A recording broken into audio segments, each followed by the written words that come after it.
일제강점기 우리 민족의 가슴 아픈 역사를 이 스크린에 담은 두 작품이 조용히 관객들을 불러 모으고 있습니다. 네, 할리우드 영화의 독주에다가 신작이 쏟아지고 있는 극장가에서 입소문을 통해서 이뤄낸 성과라는 점에서 더 반가운데요.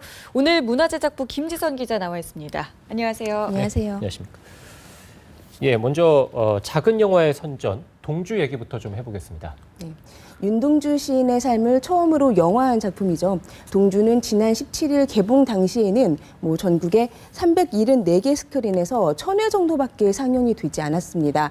같은 날 개봉했던 데드풀이 900개 스크린에서 9000회 정도 틀었다는 것과 비교를 해보면 그 규모를 대충 짐작을 하실 수가 있을 텐데요. 제작비가 6억 원에도 미치지 못하는 저예산 흑백 영화인데다가 무거운 주제의식이라는 점 때문에 이준익 감독의 영화임에도 사실 극장의 외면을 받았던 것이 사실입니다. 하지만 지난 주말이 지나면서 역주행이 시작이 됐습니다. 일단 상영 횟수가 500회 정도 늘어나 1,500회를 기록을 했고 또 개봉 2주 차임에도 불구하고 스크린이 100개 가까이 증가했고 또 지역을 포함해서 상영관도 13개가 추가가 됐습니다.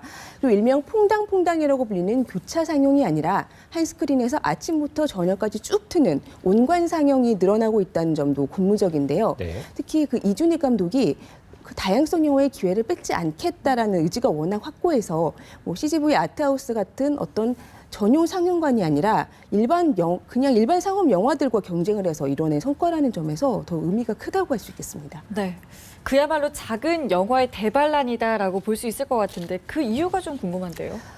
일단은 좌석 점유율이 높았다라는 점을 꼽을 수가 있겠습니다.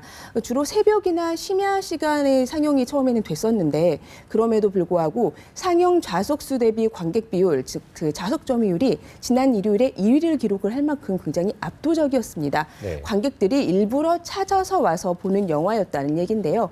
현재 누적 관객은 32만 명 정도로 박스오피스 4위에 불과하지만 더 많은 스크린에서 상영이 되면 더 많은 관객들을 불러 모을 수 있는 여지가 있다는 그런 의미로도 해석이 됩니다.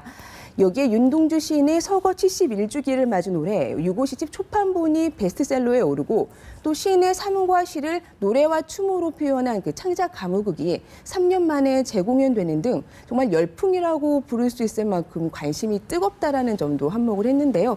배급사 쪽에서는 이런 추세로 가면 좀 장기 흥행도 노려볼 수 있지 않을까 또 이런 이야기들도 들려오고 있습니다. 지금 말씀해 주신 영화 동주뿐만이 아니라 위안부 피해 할머니들의 실화를 소재로 한 이 귀향도 요새 좀 인기라고요? 네, 귀향은 오늘 이제 관객들과 만나게 되는데요. 네. 오늘까지 벌써 3일째 실시간 예매율을 1위를 기록을 하고 있습니다. 네. 벌써 9만 명 정도의 관객을 확보를 한 셈인데요. 이렇게 제작비가 한 25억 정도 들어간 작은 영화로는 좀처럼 보기가 힘든 일입니다. 스크린 수 역시 당초 목표였던 3,400개를 훌쩍 뛰어넘는 500개 이상을 확보를 했습니다. SNS를 통해서 상영관을 늘려달라는 청원이 있었을 만큼 좀 사회적 관심이 뜨거웠고 이것이 바로 예매로 연결이 되는 건데요. 특히 크라우드 펀딩 등을 통해서 영화를 자발적으로 후원한 7만 5천 명은 언제든지 영화를 볼 의사가 있는 잠재 관객이라는 점에서 더욱 고무적이라고 할 수 있겠습니다.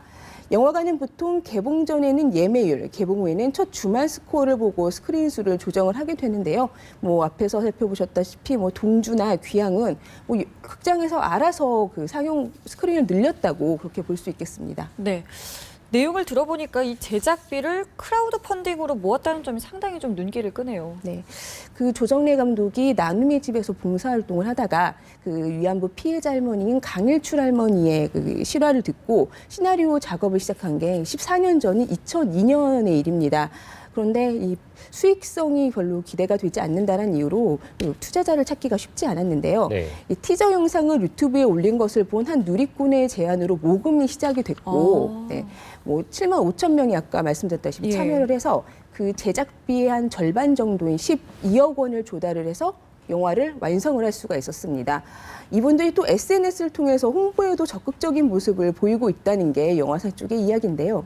이 영화에 이제 손숙 씨가 재능 기부로 출연을 하셨는데 만약에 이제 영화가 흥행이 잘 돼서 러닝 개런티를 받게 되면 네. 할머니들을 위해서 다시 기부를 하시겠다 이렇게 말씀도 하셨어요. 근데 예. 이게 손익분기점이 60만이거든요. 이걸 넘으면 뭐 아주 불가능한 일도 아닐 거라는 생각이 지금은 드는데 그 귀향은 시민들의 손으로 만들어진 영화가 또 시민들의 힘으로 지켜졌다는 점에서 앞으로 우리 영화사에 좀 남을 만한 작품이 아닌가 싶습니다.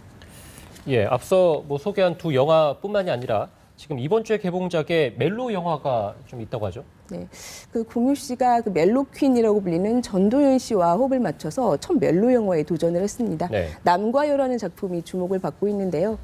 이 두 남녀는 디자이너 샵, 각각 뭐 디자이너 샵 대표, 뭐 건축가, 그런데 서로 가정이 있는 사람이에요. 유부녀 유부남인데 네. 핀란드에서 우연히 만나서 하룻밤을 보내게 됩니다. 그리고 이제 일상의 공간인 서울로 돌아왔지만 서로에게 강렬하게 끌리는 감정은 어떻게 할 수가 없고 이러면서 또 갈등을 하게 되고 이러는 이야기인데 그 공유 씨한테 왜 이 작품을 하게 됐냐고 했더니 30대 후반인 지금 어른들의 이야기를 해보고 싶었다라고 얘기를 했어요. 그 말처럼 뭐 실제로 청소년 관람들과 등급을 받기도 했고 그리고 좀 성인 관객을 타겟으로 한 영화라고 볼 수 있겠습니다. 반면에 그 엑소의 멤버 도경수 씨가 첫 주연을 맡은 순정은 그야말로 풋풋한 감정을 그린 멜로 영화예요. 그 지금 올해 40이 된 라디오 DJ가 생방송 도중에 그 첫사랑의 이름으로 된 사연을 받으면서 영화가 시작이 되는데 네. 23년 전에 그 고향 섬마을에서 만났던 첫사랑 소녀와의 추억에 젖으면서 이야기가 시작이 됩니다.